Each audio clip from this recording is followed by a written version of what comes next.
बाजारात मिळतो त्या पद्धतीचा राजभोग आईस्क्रीम तुम्हाला जर घरी बनवायचं असेल तर हा व्हिडिओ संपूर्ण पहा.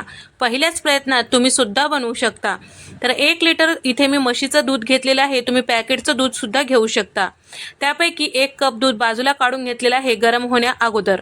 पाव कप कॉर्नफ्लोअर टाकून घेतलेला आहे आणि त्याचबरोबर पाव कप GMS पावडर आणि अर्धा कप इतकं इथे मी दूध पावडर टाकून घेतलेलं आहे आणि सोबतच अर्धा चमचा इतकं CMC पावडर टाकून घेतलेलं आहे. हे सगळं छान गाठी गुठळ्या राहू न देता छान मिक्स करून घ्यायचं आहे. दुधाला उकळी आलं की यामध्ये साखर टाकायचं. 1.5 कप साखर टाकून घेतलेलं आहे. साखर सुद्धा व्यवस्थित मिक्स करायचं आहे. तयार करून घेतलेलं मिश्रण सुद्धा यामध्ये छान असं व्यवस्थित मिक्स करायचं. एका हाताने मिक्स करायचं, दुसऱ्या हाताने टाकायचं म्हणजे गाठी गुठळ्या होत नाही. राजभोग आईस्क्रीम म्हटलं की यामध्ये खवा किंवा मावाचा फ्लेवर असतो, तर त्यासाठी इथे मी रेडीमेड खवा वापरलेला आहे. तुमच्याकडे नसेल तर दूध पावडर छान असं थोडंसं दूध टाकून छान व्यवस्थित मिक्स करून तुम्ही खवा तयार करून घेऊ शकता. तर इथे मी 100 ग्राम इतकं खवा वापरलेला आहे. कपनं मोजल्यास 1 कपभर इतकं हे खवा आहे. तर आता दुधाला छान उकळी आली, हे मिश्रण टाकलं की त्यामध्ये आपल्याला खवा सुद्धा मिक्स करून घ्यायचा आहे म्हणजे छान व्यवस्थित मिक्स होतो. तर या ठिकाणी सगळं छान व्यवस्थित मिक्स करायचं. राजभोग आईस्क्रीम म्हटलं की सगळे शाही पदार्थ असतात, तर यामध्ये आपल्याला टाकायचं आहे केसरचं दूध. तर साधारण चिमूटभर इतकं केसरच्या काड्या दुधामध्ये भिजत ठेवलेलं होतं. आता ते दूध आपल्याला यामध्ये टाकून घ्यायचं आहे आणि सगळं मिक्स करायचं. दुधाला छान दाटसरपणा येईपर्यंत आपल्याला हे दूध आटवून घ्यायचं आहे.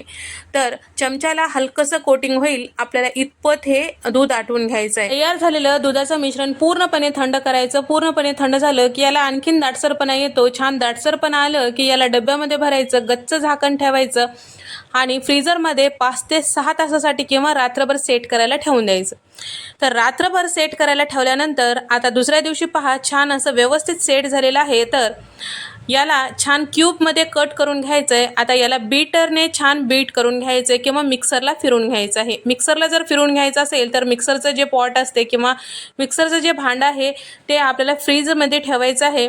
फ्रीजमध्ये ठेवल्यानं काय होते त्याला छान असं थंडगारपणा येतो म्हणजे थंड राहते मिक्सरचं भांडं आणि मिक्सरला जेव्हा आपण हे फिरून घेतो त्यावेळेस मिक्सरचं भांडं जास्त गरम होत नाही आणि छान व्यवस्थित फेटलं जातं. तर आईस्क्रीम बीट करण्यासाठी इथे मी इलेक्ट्रिक बीटरचा वापर केलेला आहे. कमी स्पीडवर 2 मिनिटं आणि जास्त स्पीडवर 2 मिनिटं असं हे मी आईस्क्रीम बीट करून घेतलेलं आहे. सुरुवातीला थोडंसं हार्ड जातो आपल्याला बीट करायला कारण छान असं गच्च जमलेलं राहतं आईस्क्रीम. जसजसं हे फुलल्या जातो तसतसं आईस्क्रीम छान हलकं फुलकं तयार होतो. तर तयार करून घेतलेलं बेस सुरुवातीला पातेल्याच्या बुडाला होतं तर आणि बीट करून घेतल्यानंतर मस्त पातेलं भरल्या गेलेलं आहे. तर या ठिकाणी आता अगदी मार्केटसारखं आपलं आईस्क्रीम करत आहोत. त्यासाठी येलो जेल कलर साधारण 3 ड्रॉप इतकं टाकून घेतलेलं आहे. 5 ते 6 वेलची इथे मी मिक्सरला थोडंसं साखर टाकून फिरून घेतलेलं आहे. ते पूड यामध्ये टाकून घेतलेलं आहे आणि केसर इसेन्स टाकून घेतलेलं आहे साधारण चमचाभर इतकं आणि दुधावरची साय अर्धा कप टाकून घेतलेलं आहे. आता हे सगळं छान असं बीट करून घेतलेलं आहे. आता राजभोग आईस्क्रीम म्हटलं की सगळे शाही पदार्थ असतात, तर काजू, बदाम, पिस्ता यामध्ये आवडी अनुसार तुम्ही टाकून घेऊ शकता. तर या इथे मी सगळे प्रत्येकी 4-4 चमचे घेतलेले आहेत आणि त्याचबरोबर थोडंसं शिल्लक ठेवलेलं आहे वरतून टाकण्यासाठी. तर आता हे सगळे एकदा बीट करून घेऊया. तयार झालेला आईस्क्रीम आपल्याला डब्यामध्ये भरायचा आहे आणि ऑडीचा इकोबॅग पेपर लावून घ्यायचा आहे म्हणजे वरतून आईस क्रिस्टल होणार नाही. तर असे साधारण मोठे 2 आणि छोटे 2 अशा पद्धतीचे 4 डबे इथे भरल्या गेलेले आहे. वरतून सजावटीसाठी इथे मी काजू, बदाम, पिस्त्याचे काप टाकून घेतलेला आहे. आता ह्या डब्याचं झाकण लावायचं आणि रात्रभर याला सेट करायला फ्रीजरमध्ये ठेवायचं आहे. तर असे मोठे 2 डबे आणि छोटे 2 डबे असे भरल्या गेलेले आहे. तर 1 लिटर आईस्क्रीमचं साधारण तिप्पट ते चौपट हे आईस्क्रीम फुलल्या गेलेलं आहे. तर आता याला रात्रभर सेट करायला ठेवलं तेव्हा सारखं फ्रीजरचं दार उघडून पाहायचं नाही. फ्रीजरमध्ये एकदा ठेवून दिलं की दुसऱ्या दिवशी सकाळपर्यंत पाहायचं नाही. दुसऱ्या दिवशी सकाळी इथे तुम्ही बघू शकता आपले सगळे आईस्क्रीम छान असं सेट झालेलं आहे. प्रत्येक आईस्क्रीमचा डब्बा अगदी मार्केटमध्ये मिळतो त्या पद्धतीचा सेट झालेला आहे. तर लगेचच जर तुम्ही आईस्क्रीम डब्यातून बाहेर काढायला पाहताल तर व्यवस्थित निघणार नाही. थोडंसं काही सेकंदासाठी याला असंच ठेवून द्यायचं. त्यानंतर स्कूपीने याला छान व्यवस्थित काढायचं किंवा चमच्याने काढलं तरी काही हरकत नाही. तर थोडंसं साध्या पाण्यामध्ये स्कूपी किंवा चमचा बुडवायचं. त्यानंतर हे आईस्क्रीम डब्यातून बाहेर काढायचं.